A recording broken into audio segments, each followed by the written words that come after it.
नमस्कार, welcome to your YouTube channel Teach Tech. हम पढ़ रहे हैं यहाँ पर class 10th maths English medium और बिल्कुल जीरो लेवल से। जीरो लेवल का मतलब यह है कि अगर आपका अगर बेसिक कमज़ोर भी है तो घबराने की ज़रूरत नहीं है। क्योंकि हम एक एक कॉन्सेप्ट को समझते हुए चलेंगे और बिल्कुल एक प्रैक्टिकल अप्रोच रखेंगे ताकि हमें ये पता चले कि कोई भी चैप्टर जो हम पढ़ रहे हैं तो क्या इसका हमारे डेली लाइफ में भी यूज़ है। हाँ, 10th क्लास का कोई भी चैप्टर ऐसा नहीं है कि जिसका आप डेली लाइफ में यूज़ नहीं कर सकते। इसकी कई सारी एप्लीकेशंस है और वो भी सारी एप्लीकेशंस हम यहाँ पर डिस्कशन करने वाले हैं, ठीक है ना, ताकि हमारा इंटरेस्ट बना रहे। और मैं आपको बता दूं कि जैसा जैसा मैं यहाँ पर बोलते जाऊँगा वैसा करते जाना है और आपने अगर इस चीज़ को अगर प्रॉपर तरीके से फॉलो किया तो एक गारंटी है कि आपको 100 में से 100 नंबर लेने से कोई नहीं रोक सकता और दुनिया में सबसे फेवरेट सब्जेक्ट मैथ्स आपका बनने वाला है। ये मेरा आपसे कमिटमेंट है, ठीक है। तो तरीका क्या रहेगा इसका? बड़ा सिंपल सा, बहुत ही सिंपल सा तरीका है। जब मैं कोई भी चैप्टर स्टार्ट होता है या कोई नई एक्सरसाइज स्टार्ट होती है तो उससे पहले मैं एक बेसिक कॉन्सेप्ट कराता हूँ। वो बेसिक कॉन्सेप्ट बड़ा इंपॉर्टेंट होता है। उस बेसिक कॉन्सेप्ट को अगर प्रॉपर तरीके से समझ लिया और वही चीज़ें तो आपको एक्सरसाइज में करना होता है। कोई भी क्वेश्चन जब करेंगे तो उसमें क्या होता है कि बेसिक कॉन्सेप्ट अगर आपको मालूम है तो आप क्वेश्चन बड़े इजी तरीके से कर सकते हैं। बस इतनी सी बात है, आपको बेसिक कॉन्सेप्ट के प्रॉपर तरीके से नोट्स बनाते चलना है और नोट्स बनाने के बाद में मैं जो एग्जाम्पल्स कराऊंगा सारे एग्जाम्पल कराता हूं मैं। तो एग्जाम्पल्स जो कराऊंगा उसकी आपको नोट करने के बाद में प्रैक्टिस करना है। फिर एक्सरसाइज खुद आप ऑटोमेटिक आप बना सकते हो और फिर भी नहीं बन रही तो हर एक क्वेश्चन को आपको देखना है, उसको नोट करना है और उन्हीं क्वेश्चन को आपको बनाना है। बस इतनी सी बात है ना। और इतनी सी काम में आप 100% स्कोर कर सकते हैं और सबसे फेवरेट सब्जेक्ट मैथ्स बन सकता है। तो इतना तो कर ही सकते हैं हम। चलिए स्टार्ट करते हैं हम। आपको मैं बता दूं कि जो चैप्टर पढ़ने वाले हैं हम linear equation in 2 variable, pair of linear equation in 2 variable, chapter number 3 है। इस चैप्टर के अंदर हमें क्या पढ़ना है तो इस बात को आप समझ लो। सबसे पहले तो हम इंट्रोडक्शन पढ़ेंगे। इंट्रोडक्शन मतलब ये एक्चुअल चैप्टर क्या बोलना चाहता है ये बातें समझेंगे। Graphical method of solution of pair of linear equation, ये एक्चुअल चैप्टर का नाम है, ये पेयर ऑफ लीनियर इक्वेशंस। तो जो पेयर ऑफ लीनियर इक्वेशन बनेगी ना उसका ग्राफिकली रिप्रेजेंटेशन और ग्राफ से इसका कैसे सॉल्यूशन निकाला जाता है, इन बातों को हम सबसे पहली एक्सरसाइज में देखने वाले हैं। Algebraic methods of solving a pair of linear equations. कुछ एल्जेब्रिक मेथड्स होती है ना भाई, दो तरीके की मेथड होती है, एक ग्राफिकल मेथड और एक एल्जेब्रिक मेथड। तो एल्जेब्रिक मेथड में हमें दो मेथड पढ़ना है, एक तो सब्स्टिट्यूशन मेथड पढ़ना है और एक एलिमिनेशन मेथड पढ़ना है। बस दो मेथड पढ़ना है और ये हमारा चैप्टर कंप्लीट।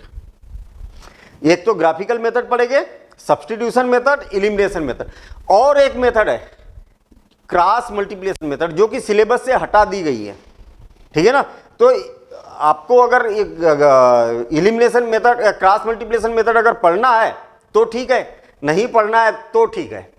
अब आप बोलोगे कि सर हमें तो पढ़ना है तो मैं उसको अलग कवर कराऊंगा क्योंकि क्रॉस मल्टीप्लिकेशन मेथड भी बड़ी मज़ेदार मेथड है, ठीक है। तो अभी तो पहले हम जो सिलेबस है सिलेबस को कवर कर रहे हैं और मैं अलग से वीडियो बनाकर क्रॉस मल्टीप्लिकेशन मेथड आपको बिल्कुल सिंपल तरीके से समझा दूंगा। इसके बाद जब ये चैप्टर कंप्लीट हो जाएगा तो हम इस चैप्टर की समरी देखेंगे और समरी के बाद में फिर एमसीक्यू देखेंगे, पूरे मल्टीपल चॉइस क्वेश्चन देखेंगे। और मल्टीपल चॉइस क्वेश्चन देखिए ये भी एक रिवीजन होता है चैप्टर का और ये भी एक रिवीजन होता है। टीच टेक पर जो एमसीक्यू कराए जाते हैं आपको मालूम होना चाहिए कि टीच टेक पर जो एमसीक्यू कराए जाते हैं पूरे चैप्टर को निचोड़ देता है। वो हर कॉन्सेप्ट पर आपको एमसीक्यू मिलते हैं जिससे एक रिवीजन भी होता है और कैसे एमसीक्यू को सॉल्व करने की अप्रोच होती है वो भी बातें हमें यहाँ पर सीखने को मिलती है। तो चलिए आगे बढ़ते हैं हम। ये मेरा एक छोटा सा इंट्रोडक्शन है, अगर आप नहीं जानते तो आप पढ़ सकते हैं अगर आपकी इच्छा हो तो, ठीक है ना। ये मेरा नाम है महादेव भोपते, ये मेरी क्वालिफिकेशन है और मेरा एक्सपीरियंस है 21 साल से मैं ऑफलाइन और 11 साल से मैं ऑनलाइन पढ़ा रहा हूँ, ठीक है ना। और आप भी आज की डेट में पढ़ ही रहे। चलिए आपको बता दूं कि इंडिया के कई मतलब हर एक कोने से लाखों बच्चे टी-स्टेक से पढ़ चुके हैं। और मैं आपको बता दूं कि जो चीज़ें मैंने बोली है ना कि 100% कवर, 100% आपका सबसे फेवरेट सब्जेक्ट, कई बच्चे हैं जिनका फेवरेट सब्जेक्ट मैथ्स बन चुका है, जबकि ऐसी उनकी चॉइस पहले की नहीं थी। ठीक है, टी-स्टेक से पढ़ने के बाद में ये आलम आ चुका है। और मैं आपको बता दूं कि टी-स्टेक एप्लीकेशन प्ले स्टोर पर अवेलेबल है। यहाँ पर पूरा वन टाइम आपको कंप्लीट सॉल्यूशन मिल जाएगा। और इसमें क्या मिलेगा, टोटल वीडियो लेक्चर्स पूरे कंप्लीट, इसके बाद नोट्स के बाद में एमसीक्यू, टेस्ट सीरीज, सब कुछ जो 10th क्लास के बच्चे को जरूरत है वो सारी चीज़ें आपको यहाँ पर मिलने वाली है। तो आप ऐप डाउनलोड करके वहाँ से भी कोर्स को रजिस्टर कर सकते हैं और इन्जॉय कर सकते हैं क्लास 10th मैथ्स का। तो चलिए बिल्कुल देर न करते हुए हम इसको स्टार्ट करते तुरंत चैप्टर को। और चैप्टर का नाम है pair of linear equations in two variables. बहुत मजेदार चैप्टर का नाम ही मजेदार है। क्या बोलना चाहता, तो पहले इस बात को हम यहां पर समझने की कोशिश करते हैं कि ये चैप्टर आखिर बोलना क्या चाहता है। पेयर ऑफ, क्या बोला है, पेयर ऑफ। पेयर मतलब पेयर होना चाहिए भैया। और आपको मालूम है कि पेयर कब होता है, जब दो चीजें होती है ना, दो लोग जब होते हैं, दो दोस्त खड़े हैं तो दोस्तों का पेयर हो गया। दो गर्ल्स खड़ी है, दोनों गर्ल्स क्या है, एक दूसरे की फ्रेंड है, तो वो पेयर है ना। ठीक है, कोई हस्बैंड वाइफ है, वो पेयर है एक, है ना। तो कोई भी दो होना चाहिए। तो कहीं ना कहीं यहां पर दो चीजों की बात कर रही है। चलिए, लीनियर का मतलब क्या होता है, लीनियर ये लीनियर क्या चीज है भाई, लीनियर है लाइन से बना हुआ है। काय से बना हुआ है, लाइन से जनरेट हुआ है लीनियर। चलिए, इक्वेशन की क्या है, इक्वेशन का मतलब क्या है, इक्वेशन बना हुआ इक्वल से, किससे, इक्वल से। और टू वेरिएबल की बात की है, कितने, टू वेरिएबल्स की बात की है। तो ये टू वेरिएबल्स क्या है, तो नाम से क्लियर है, दो वेरिएबल होना चाहिए। एक्स वाई हो सकता है, यू वी हो सकता है, पी क्यू हो सकता है, ऐसे कोई ना कोई दो वेरिएबल होना चाहिए। अभी तो मैं कोई भी दो वेरिएबल ले लेता हूँ, ये ले लिए मैंने एक्स और वाई। मेरे ख्याल से वेरिएबल की वैल्यू, आप वेरिएबल क्या होता है ये सारी चीज़ें आपको मालूम है। वेरिएबल का मतलब क्या होता है, कोई भी चीज़ वेरी करे उसको क्या बोला जाता है, वेरिएबल होता है। जैसे अगर हम टेम्परेचर की बात करें, अभी कितना टेम्परेचर है, 27 डिग्री सेंटीग्रेड। थोड़ी देर बाद, 1 घंटे बाद कितना हो जाएगा, 29 डिग्री सेंटीग्रेड। 1 घंटे बाद फिर क्या हो गया, 31 डिग्री सेंटीग्रेड। 1 घंटे बाद फिर और क्या हो गया, 32 डिग्री सेंटीग्रेड।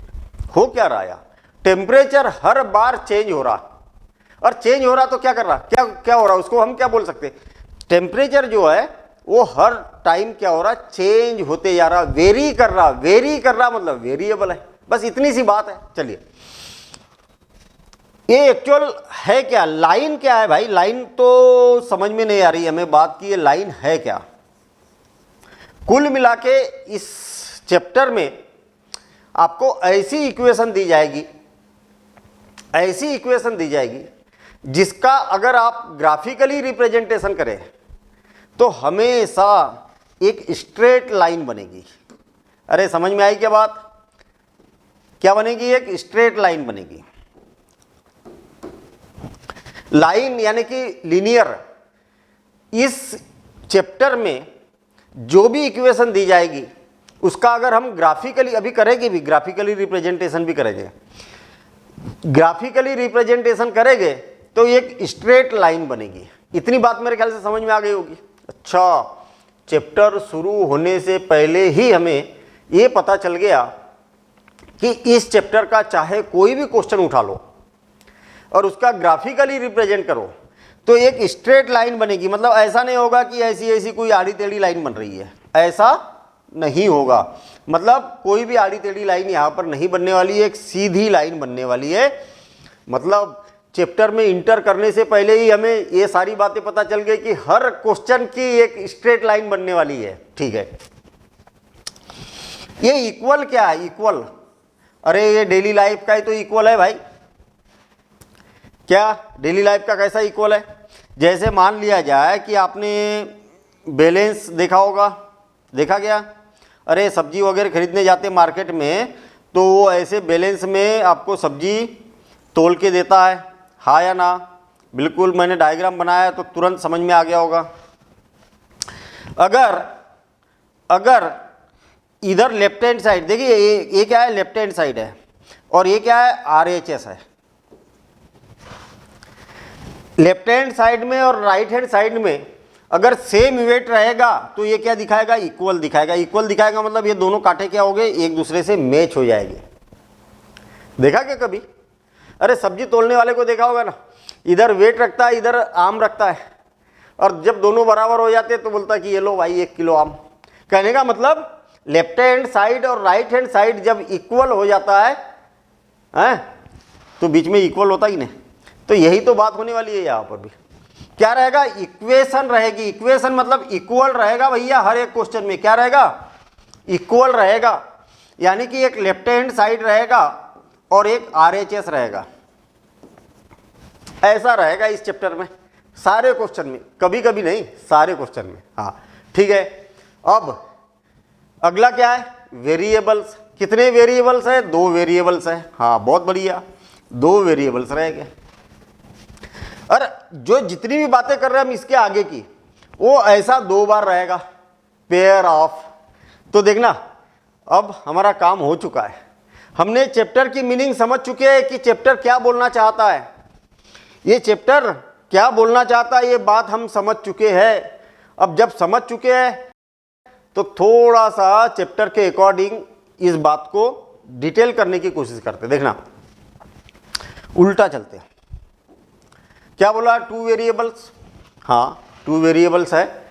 मैं क्या करता हूँ, दोनों वेरिएबल को लिख देता हूँ। ये लिख दिया मैंने, x और y लिख दिया। हाँ ठीक है, x और y लिख दिया। अरे 2 वेरिएबल होना चाहिए तो लिख दिया ना 2 वेरिएबल। इन वेरिएबल के साथ में जैसे 2 वेरिएबल लिखे ना मैंने, x और y, इन वेरिएबल का कोफिशिएंट जो रहेगा ना, कोई भी रियल नंबर हो सकता है। कोई भी रियल नंबर, जैसे 3 हो गया, यहाँ पर -5 हो गया, ऐसा कोई भी वेरिएबल हो सकते हैं, कोई भी रियल नंबर हो सकते हैं, इनके कोफिशिएंट। जैसे मैंने इसको a ले लिया, इसको क्या ले लिया? b ले लिया। बीच में प्लस या माइनस कुछ भी हो सकता है। अभी बात हुई रही थी इसके 2 वेरिएबल की, तो 2 वेरिएबल बना दिए मैंने। क्या होना चाहिए भैया? इक्वल भी होना चाहिए। और इक्वल होना चाहिए तो ये लो भाई लगा देता हूँ मैं इक्वल, और इस साइड में भी कुछ ना कुछ कांस्टेंट रहेगा। क्या? c लिख देता हूँ मैं। a b c क्या है? रियल नंबर्स है। आया समझ में? अरे बनते जा रहा ना, क्वेश्चन बनते जा रहा। 2 वेरिएबल रख दिए, हाँ रख दिए। इनके कोफिशिएंट कोई भी रियल नंबर हो सकते हैं। अरे 1 2 5 7 3/5 2/2.7 ऐसा कुछ भी हो सकता है। यहाँ पर राइट हैंड साइड में भी कांस्टेंट हो सकता है। अब इक्वेशन तक पहुंच गए अपन। अब क्या बोला? लाइन यानी कि लीनियर। क्या बोला? लीनियर। लीनियर का मतलब क्या है? यहां तो समझ में आ रहा कि ये लाइन बनेगी, लेकिन इस इक्वेशन में कैसे पता चलेगा कि इसकी लाइन बनेगी कि नहीं बनेगी? पहले पता चल जाएगा आपको। वेरिएबल्स की पावर कितनी है? x की पावर कितनी है? 1, और y की पावर कितनी है? 1। और जीवन में, लाइफ में पूरा हमेशा के लिए याद रखना कि जब भी वेरिएबल्स की पावर 1 हो तो हमेशा लीनियर इक्वेशन बनती है। दोनों वेरिएबल की पावर कितनी है? 1 हो तो हमेशा लीनियर इक्वेशन बनती है। और ये क्वेश्चन एमसीक्यू में पूछा भी जाता है, कई बार पूछा गया है कि लीनियर इक्वेशन की डिग्री कितनी होती है? डिग्री कितनी होती है लीनियर इक्वेशन की? तो 1। कैसे डिग्री? x की भी पावर 1 होती है और y की भी पावर 1 होती है, तभी तो लीनियर रहता है, तभी तो लाइन बनती है। अगर 1 से ज्यादा अगर पावर रहेगी तो लाइन नहीं बनेगी। फिर क्या बनेगी? कर्व बनेगा। आई बात समझ में? कैसा भी बने लेकिन कर्व बनेगा, स्ट्रेट लाइन नहीं बन सकती। जब x की पावर ज़्यादा हो एक से, या तो y की पावर ज़्यादा हो या तो दोनों की पावर ज़्यादा हो, 2 हो, 3 हो, 4 हो, 5 हो, तब क्या बनेंगे? एक कर्व बनेंगे। ठीक है, चलिए ठीक है, ये भी बात बढ़िया समझ में आ गई हमें। तो लाइन का मतलब होता है लीनियर, और लीनियर का मतलब होता है वेरिएबल्स की power 1। Degree of linear equation is only 1, हमेशा, हमेशा के लिए। ठीक है ना। चलिए, पेयर्स की बात की है भैया, पेयर्स की। तो ये जितनी भी बातें हैं ना, जितनी भी बातें मतलब ये वाला, सारे के सारे 2 बार आएंगे ऐसे। एक इक्वेशन नहीं मिलेगी आपको। कितनी मिलेगी? 2 इक्वेशन मिलेगी, 2। ठीक है, मेरे पास एक इक्वेशन ये है और एक इक्वेशन ये है। अब आप क्या करो, पूरी बुक पलटा के देख लो, वीडियो को रोक देना और पूरी बुक पलटा के देखो, क्या आपको हमेशा 2 इक्वेशन मिल रही है? हाँ, देख लेना आप, हमेशा कोई भी चैप्टर, कोई भी एक्सरसाइज उठा लो, कोई भी क्वेश्चन उठा लो, कोई एग्जाम्पल या एक्सरसाइज का कोई भी क्वेश्चन उठा लो आप, आपको हमेशा 2 इक्वेशन दिख रही होगी, है ना। तो इसीलिए पेयर बोला है यहां पर। अब देखिए, जब ये इक्वेशन फर्स्ट है तो मैं इसको A1, B1 और C1 लिख देता हूं। ये सेकेंड इक्वेशन है तो A2, B2 और C2 लिख देता हूं। बस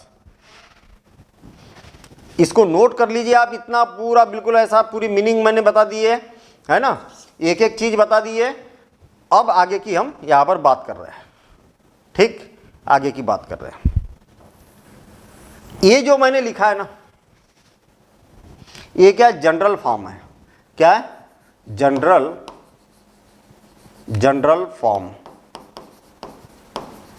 of linear equation. General form of linear equation कहने का मतलब कोई भी क्वेश्चन आपको ऐसा ही दिखेगा, और ऐसा नहीं दिख रहा ना, तो पहले क्वेश्चन को ऐसा बनाना पड़ेगा। अरे थोड़ा सा इधर उधर रहेगा तो आपको बनाना पड़ेगा। अब आपको ये मालूम होना चाहिए कि भैया ऐसा भी क्वेश्चन पूछा जाता है एग्जाम में, MCQ में पूछा जाता था ज़्यादातर। एक इक्वेशन दी जाएगी और आपसे बोला जाएगा कि ये बताओ कि ये लीनियर इक्वेशन, इसमें से कौन सी लीनियर इक्वेशन है। केवल एक ही ऑप्शन सही रहेगा, बाकी की गलत रहेगी। तो कौन सी लीनियर इक्वेशन है ऐसा पहचानना है आपको। तो याद रहे कि ये जो मैंने जनरल फॉर्म लिखा ना, इसमें कौन कौन क्या क्या है, पहले ये बात समझ लो, फिर उसके बाद में उस टॉपिक पर जाते हैं हम कि लीनियर इक्वेशन है या नहीं है। A1, A2, B1, B2, C1 and C2 are real numbers। और एक कंडीशन होती है भैया, A1 square plus B1 square is not equal to 0 and A2 square plus B2 square is not equal to 0। मेरे ख्याल से ये वाली बातें तो समझ में आ गई होगी आपको कि एक से के जो कोफिशिएंट है ना, यहाँ कोई भी रियल नंबर हो सकता है, यहाँ पर भी कोई भी रियल नंबर हो सकता है, यहाँ पर भी कोई भी रियल नंबर हो सकता है। ये तो बातें क्लियर है। ये वाली कंडीशन आपको समझ में नहीं आई होगी। ये क्या बोलना चाहते हैं? कहने का मतलब ये मैंने जो लिखी ना, A1 square plus B1 square is not equal to 0, ये तभी पॉसिबल है जब A1 और B1 की वैल्यू, दोनों की वैल्यू 0 हो जाएगी। देखना फिर से और एक बार, इस बात को और ज़्यादा अच्छे से समझने के लिए, इस बात को और ज़्यादा अच्छे से समझने के लिए मैं इसको इधर शिफ्ट कर देता हूँ। ठीक है, इसको इधर शिफ्ट कर देता हूँ और थोड़ी सी कुछ बातें हम यहाँ पर समझते, फिर उसके बाद में ये वाली बातें बड़ी क्लियर तरीके से समझ में आ जाएगी, ये वाली। ठीक है ना, इंपॉर्टेंट है, ये भी MCQ में कई बार पूछा गया है कि लीनियर इक्वेशन होने के लिए क्या कंडीशन इंपॉर्टेंट है। क्या एक इंपॉर्टेंट है, क्या और भी कुछ कुछ ऑप्शन दे देंगे। A1 plus B1 is not equal to 0, A1 is 0, B1 is 0, A1 is not equal to, ऐसे कई सारे ऑप्शन दे देंगे। तो कंडीशन आपको मालूम होना चाहिए कि ये होती है। ठीक है, मज़ा आ रहा होगा, है ना। बढ़िया एक स्टोरी बन रही है और इस स्टोरी में ये भी बातें पता चलेगी आपको, अभी आना बाकी है कि भैया हम ये चैप्टर पढ़ क्यों रहे हैं, है ना। सबसे बड़ा बच्चों का यही क्वेश्चन होता है कि सर क्या हमारे लाइफ में ये चैप्टर कभी काम आएगा। बिल्कुल आएगा, ऐसा हो ही नहीं सकता कि किसी की लाइफ में ये वाला चैप्टर काम में ना आता हो। डेली लाइफ में, हाँ डेली लाइफ में, अभी मैं डेली लाइफ का भी एग्जांपल दूंगा यहाँ पर। और आप सोचोगे कि ऐसी तो घटना हमारे साथ घटी है, ठीक है। कई सारे क्वेश्चन आपके बुक में भी मिल जाएंगे डेली लाइफ के क्वेश्चन, ठीक है ना। चलिए मुझे एक बात बताना कि मैं कुछ यहाँ पर इक्वेशन लिखता हूँ, वो लीनियर इक्वेशन है या नहीं है। 3x + 5y = 9। दूसरा, ये लीनियर इक्वेशन है या नहीं है। तो बड़ा सिंपल सा काम है भाई, इसको लीनियर इक्वेशन है या नहीं है यही तो चेक करना है।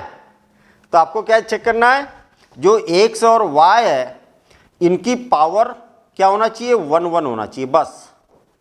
इसमें इक्वल का साइन लगा रहना चाहिए। इसके साथ में कुछ भी आ सकता, 3 आ सकता, 5 आ सकता, 9 आ सकता, या प्लस माइनस कुछ भी हो सकता है। सबसे इंपॉर्टेंट बात क्या है, इक्वेशन है या नहीं है, तो इक्वल का साइन होना चाहिए, हाँ है। x और y की पावर 1 होना चाहिए, बस दो कंडीशन को ध्यान रखना है अपने को, ठीक है। तो है इक्वेशन, है ना, क्योंकि x की भी पावर 1 है और y की भी पावर 1 है और इक्वल का साइन भी है इसमें। Second, 3 / 7 x - 5 / 11 y = 11। ये लीनियर इक्वेशन है क्या, हाँ है। क्यों है, क्यों, क्योंकि x की भी पावर 1 है और y की भी पावर 1 है, डिग्री 1 है और एक इक्वल का साइन लगा है। अरे ये तो रियल नंबर है ना, रियल नंबर कुछ भी आ सकते हैं। अब देखना, थर्ड 2.79 x + 3.84 y = 7/9। क्या ये लीनियर इक्वेशन है, तो क्या चेक करोगे, इक्वल है क्या, हाँ है, मतलब इक्वेशन है। अरे जहां इक्वल रहेगा वो इक्वेशन है, जहां इक्वल नहीं रहेगा वो इक्वेशन नहीं है। हाँ, क्या x और y की पावर 1 है क्या, हाँ है। अरे कहीं ऐसा तो नहीं है ना, हाँ अब लीनियर इक्वेशन नहीं है, क्योंकि यहाँ x की पावर 1 तो है लेकिन y की पावर 1 नहीं है, दोनों की पावर 1 होना जरूरी है। चलिए ये भी बात समझ में आ गई। थर्ड देखता हूं मैं, 2x = 9 - y। ये इक्वेशन है क्या, लीनियर इक्वेशन, इक्वल लगा हुआ है तो इक्वेशन है, हाँ है। वेरिएबल की पावर यहाँ भी 1 है, यहाँ भी 1 है, हाँ है, तो लीनियर इक्वेशन है, बस खत्म काम। Seven - 2x = 5y + 11। ये लीनियर इक्वेशन है क्या, हाँ है। क्यों, इक्वल का साइन है, हाँ है। x की पावर 1 है, y की पावर 1 है, हाँ है, बस खत्म काम। इतना सा तो चाहिए, इतना ही चाहिए। Fifth, 3 - x² + 4y = 0। ये है क्या लीनियर इक्वेशन, लीनियर इक्वेशन है क्या, तो इक्वेशन तो है क्योंकि इक्वल का साइन लगा है, लेकिन लीनियर है क्या, नहीं, क्योंकि x की पावर 2 है भैया, दोनों वेरिएबल की पावर 1 होना चाहिए, तो ये नहीं है इक्वेशन। आई बात समझ में। 5x + 4y - 7, ये लीनियर इक्वेशन है क्या, लीनियर इक्वेशन है या नहीं है। x और y की पावर कितनी है, 1 1 है भैया। सुनो, टाइम लगेगा, पूरा डिटेल में पढ़ेंगे, एक भी चीज़ छूटना नहीं चाहिए, आपका बेस पूरा कंप्लीट होना चाहिए, तो चीज़ों में टाइम लगेगा। आपके वो जो होता है ना, बिल्कुल पिक्चर बन जाना चाहिए, पूरे लीनियर इक्वेशन की पिक्चर बन जाना चाहिए दिमाग में कि कब होगी कब नहीं होगी, हैं। तो इसके लिए ज़्यादा एग्जाम्पल करेंगे, पूरा बेस जीरो निचोड़ लेना है हमें चैप्टर को, है। अब पूछ लो कोई भी क्वेश्चन, ऐसा चैलेंज होना चाहिए कि भैया हमने टी-स्टेक से लीनियर इक्वेशन पढ़ लिया है, अब आप पूछ लो, जो पूछना है वो पूछ लो, सारे क्वेश्चन का आंसर हम दे सकते हैं, है ना। और कई बच्चा चाहता है कि सर नहीं, आधे घंटे में पूरा चैप्टर ही खत्म कर दो आप, तो हमारे पास टाइम नहीं है। हाँ बिल्कुल सही बात है भैया, हम 10th क्लास में, हमारे पास टाइम नहीं है, बस बाकी सब है ना। रील देखने का टाइम है, इंस्टाग्राम देखने का टाइम है, सब कुछ, सारा टाइम है, दुनिया भर की एप्लीकेशन है, गेम खेलने का टाइम है मोबाइल में, सारा टाइम है, बस पढ़ने का टाइम नहीं है। तो फिर गड़बड़ है। हम फेवरेट सब्जेक्ट बनाना चाह रहे हैं तो हमें टाइम देना पड़ेगा, तभी तो फेवरेट सब्जेक्ट बनता है, ठीक है। तो ये लीनियर तो है लेकिन इक्वेशन नहीं है। क्यों? क्योंकि कहीं पर भी इक्वल का साइन है क्या? नहीं, तो ये इक्वेशन नहीं है। लीनियर है क्योंकि एक्स और वाई की दोनों की डिग्री 1 है, लीनियर है, इक्वेशन नहीं है। आई बात समझ में? तो मेरे ख्याल से लीनियर इक्वेशन आप पहचान चुके होंगे। अब हमने क्या बोला था यहाँ पर कि a1 square plus b1 square is not equal to 0। ऐसा नहीं होना चाहिए, ऐसा नहीं होना चाहिए। मतलब a1 square plus b1 square is equal to 0 कब होता है ये बताइए मुझे। ये तभी होगा जब a1 की भी वैल्यू 0 है और b1 की भी वैल्यू 0 है। देखना, अगर मैं यहां पर इसकी भी वैल्यू 0 रख देता हूं, a1 मतलब यही है ना x का कोफिशिएंट, और b1 की भी वैल्यू 0 रख देता हूं, तो इसको सॉल्व करके देखो जरा, 0 इज इक्वल टू 9। अरे तो फाल से भी हो गया, और वेरिएबल गायब भी हो गए, वेरिएबल है ही नहीं इसमें, तो लीनियर इक्वेशन कहां से हुई है? नहीं हुई, लीनियर इक्वेशन नहीं हुई। अच्छा, तो क्या एक 0 हो सकता है क्या? क्यों, एक 0 हो सकता है क्या? हाँ, एक 0 हो सकता है। जैसे मान लिया जाए ये 0 हो गया, तो क्या हो गया, 0x plus 5y is equal to 9। तो क्या बचेगा, ये तो 0 हो गया, तो 5y इज इक्वल टू 9। ये हो सकता है कि एक वेरिएबल ही गायब हो जाए, तो भी लीनियर इक्वेशन है। कैसे? इक्वल का साइन है, हाँ है, इक्वल का साइन है, हाँ। जितने भी वेरिएबल दिए उसकी डिग्री 1 है क्या, मतलब पावर 1 है क्या? हाँ है, तो भी लीनियर इक्वेशन है। इस बात को याद रखना, इस बात को याद रखना कि कोई जरूरी नहीं कि दोनों वेरिएबल एक साथ आए, एक भी आएगा तो चलेगा, तो लीनियर इक्वेशन होगी। हाँ ठीक है, मेरे ख्याल से ये भी कंडीशन आपको पता चल गई होगी कि भैया a1 और a2 b1, a1 और b1 दोनों एक साथ 0 नहीं होना चाहिए। दोनों एक साथ 0 हो गए तभी हो जाएंगे, तो फिर ये सेटिस्फाई नहीं करेगा इसको।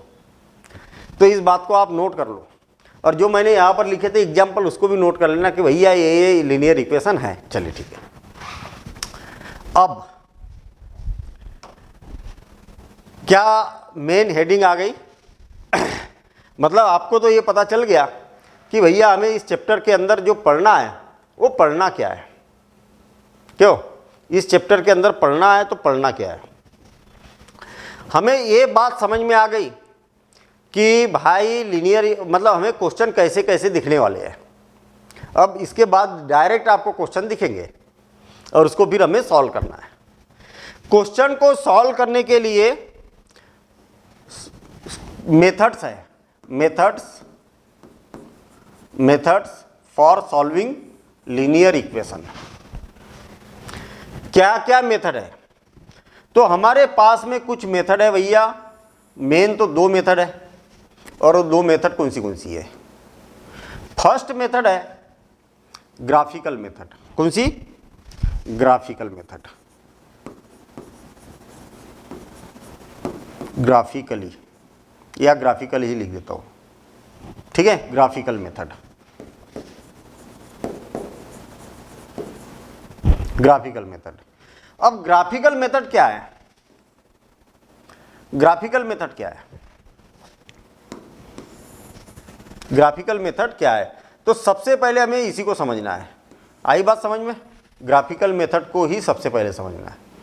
और दूसरी मेथड है एलजेब्रिक मेथड। कौन सी?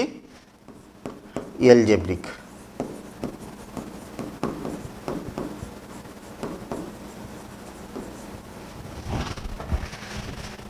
दो प्रकार की मेथड होती है, ठीक है, जो कि हमें इस चैप्टर में पढ़ना है।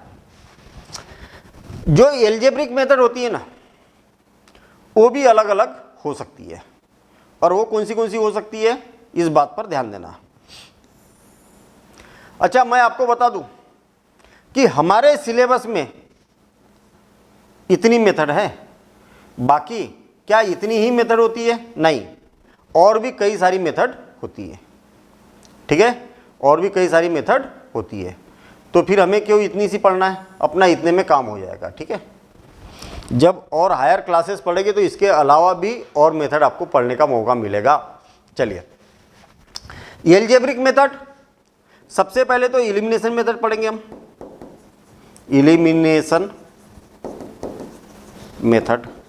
हाँ बस, अब ध्यान देना, केवल इतनी ही चीजें पढ़ना हमें, और दूसरी पढ़ना हमें सब्स्टिट्यूशन मेथड, सब्स्टिट्यूशन मेथड।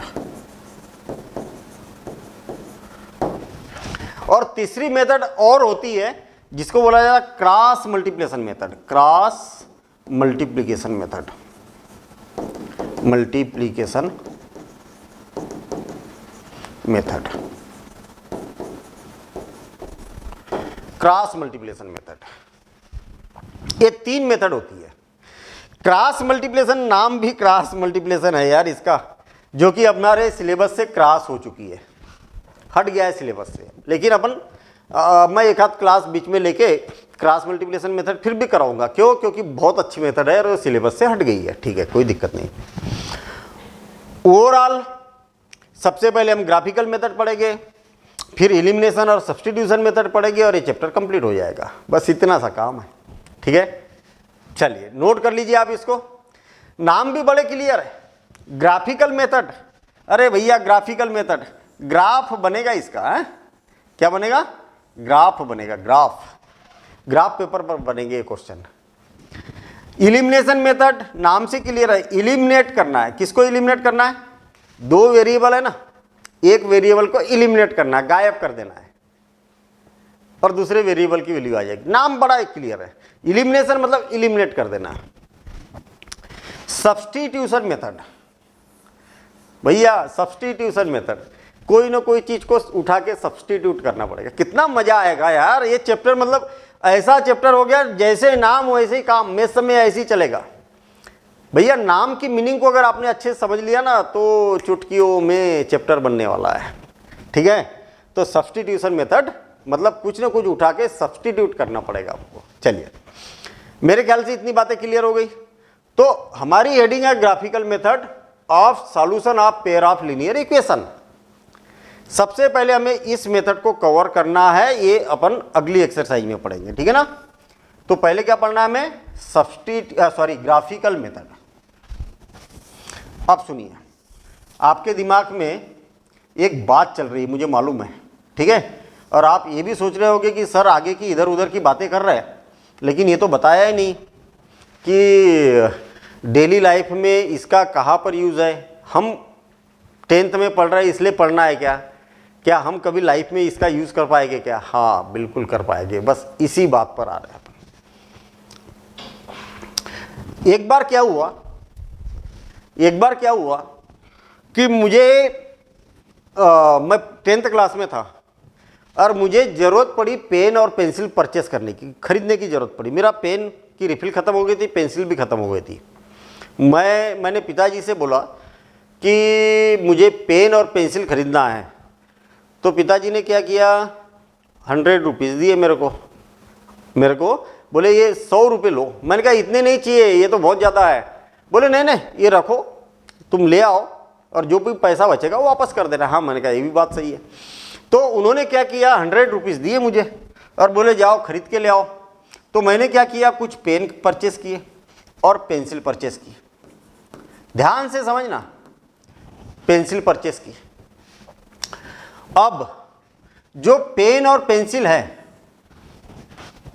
मैं दुकान में गया, मेरे मोहल्ले में एक दुकान थी, बढ़िया दुकान थी और बड़े विश्वास पात्र वाली दुकान थी कि भाई बच्चा भी जाएगा तो उसको सही रेट लगाएंगे, ऐसी दुकान थी, सबको विश्वास था ऐसा।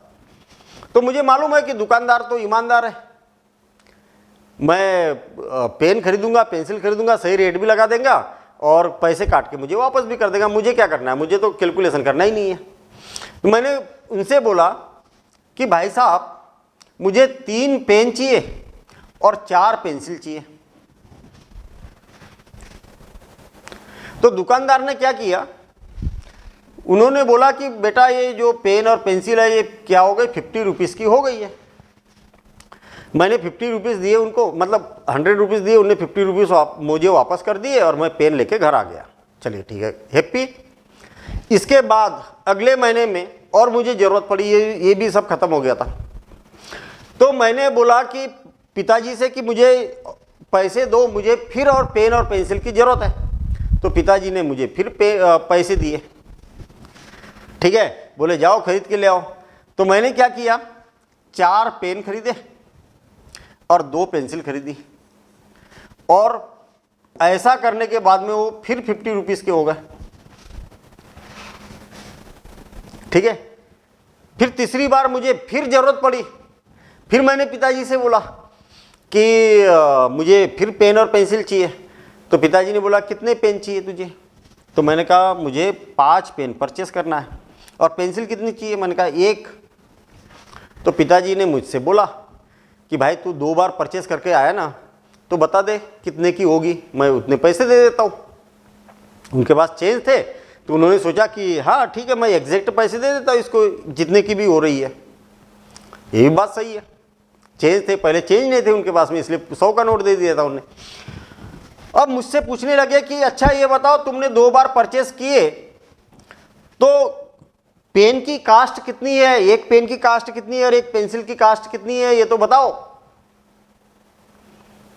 तो मैंने बोला मैंने तो पिछले बार पूछा ही नहीं दुकानदार से।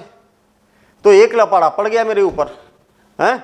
बोले जब तुम दुकान गए थे तो कभी भी प्रॉपर आपको मालूम होना चाहिए कि कौन सी चीज़ कितनी की है। कहीं दुकान वाले ने ज़्यादा पैसे तो नहीं ले लिए, कम तो नहीं ले लिए, कहीं कैलकुलेशन कैसे किया, तुम्हारे पढ़ाई का क्या मतलब हुआ? तो बात भी सही है। ठीक है, तो ओवरऑल फिर पिताजी ने बोला कि अब यहीं पर बैठो और इस डेटा को देख के ये बताओ मुझे कि पेन की कास्ट कितनी थी और पेंसिल की कास्ट कितनी थी। अच्छा, कुछ बच्चों ने निकाल भी ली होगी कि पेन की कास्ट कितनी है, पेंसिल की कास्ट कितनी है, एक अनुमान लगा के, है ना। लेकिन क्वेश्चन और कॉम्प्लिकेटेड भी तो हो सकता है, ये डेसिमल में हो सकता है, ये फ्रैक्शन में हो सकते हैं, ऐसा कुछ भी तो हो सकता है। तो फिर अनुमान लगाना बड़ा मुश्किल हो जाएगा। ठीक है, तो मुझे एक बात बताइए कि दुकानदार ने जो कैलकुलेशन किया होगा कैसा किया होगा, सोचो जरा आप। भाई मुझे पेन की कास्ट तो नहीं मालूम ना, तो सपोज करें कि पेन की कास्ट कितनी थी, एक पेन की कास्ट कितनी थी, 100 रुपये थी और मैंने 3 पेन परचेस किए तो उसने 3 का मल्टीप्लिकेशन किया होगा कि नहीं? हाँ किया होगा ना। और एक पेंसिल की कास्ट कितनी थी तो नहीं मालूम मुझे, तो y सपोज कर लिया। तो एक पेंसिल y रुपीस की, तो 4 पेंसिल कितने की होगी, 4y। दोनों का मल्टीप्लिकेशन करेंगे, हाँ बिल्कुल सही है। और जो भी दोनों का टोटल होगा उसको प्लस करेंगे तो ये आ जाएगा, हाँ बिल्कुल सही है। यहाँ पर भी ऐसे ही हुआ, दोनों को प्लस करेंगे तो ये आ जाएगा। तो देखिए ना, इक्वेशन फर्स्ट और इक्वेशन सेकेंड बन चुकी है, यहाँ पर बनी कि नहीं? अरे 10th क्लास का क्वेश्चन बन चुका है भैया मेरे, ये जो है ना ये 10th क्लास का क्वेश्चन है कि नहीं? तो 10th क्लास का क्वेश्चन बन चुका है। अब आप बोलोगे कि सर अब हमें ये बता दो कि x और y की वैल्यू अब निकालेंगे कैसे, कि पेन की कास्ट कैसे निकालेंगे, पेंसिल की कास्ट कैसे निकालेंगे। लीनियर इक्वेशन तो बन चुकी है, ये भी क्वेश्चन आपको मिलेगा, बुक में मिलेगा भैया। ठीक है, तो इसको सॉल्व करने के लिए ही हमें ग्राफिकल मेथड, सब्स्टिट्यूशन मेथड और इलिमिनेशन मेथड, ये तीनों मेथड पढ़ना है। और तीनों मेथड से आप इसको सॉल्व कर सकते हो और सेम आंसर ला सकते हो। सेम आंसर आएगा, चाहे आप किसी भी मेथड से सॉल्व कर लो, आंसर सेम आएगा। आई बात समझ में? तो मेरे ख्याल से मज़ा आया होगा, है ना। तो इस चैप्टर को पढ़ने के बाद में फिर इसकी कास्ट निकालना, आप इसको सॉल्व करना, सिंप्लीफाई करना और इसका आंसर निकालना है। ठीक है, तो सबसे पहले हम स्टार्ट करेंगे ग्राफिकल मेथड। और ग्राफिकल मेथड के लिए आपको ग्राफ की जरूरत पड़ेगी, ग्राफ पेपर पर ही बनाना है इसको, एग्जाम में भी जब भी एग्जाम में ग्राफिकल मेथड बोला जाता है तो आपको डिमांड करना है कि सर ग्राफ पेपर चाहिए, मुझे क्वेश्चन सॉल्व करना है, ग्राफ पेपर चाहिए। सर मना करेंगे, नहीं नहीं ग्राफ पेपर नहीं। अरे मांगना है भैया, ग्राफ पेपर पर ही इस क्वेश्चन को सॉल्व करना है एग्जाम में, ठीक है, जब भी ऐसा क्वेश्चन आता है तो। और अब हमारे पास में यहाँ पर एग्जाम्पल्स है और एग्जाम्पल के थ्रू हम समझते हैं कि इस क्वेश्चन को सॉल्व कैसे किया जाता है। और ये बातें हम पढ़ेंगे नेक्स्ट वीडियो में, अगले वीडियो में पढ़ेंगे और इस मेथड को बहुत अच्छे से समझेंगे, है ना। कुछ एग्जाम्पल्स है, अगले वीडियो में हम सारे एग्जाम्पल्स यहाँ पर करने वाले हैं।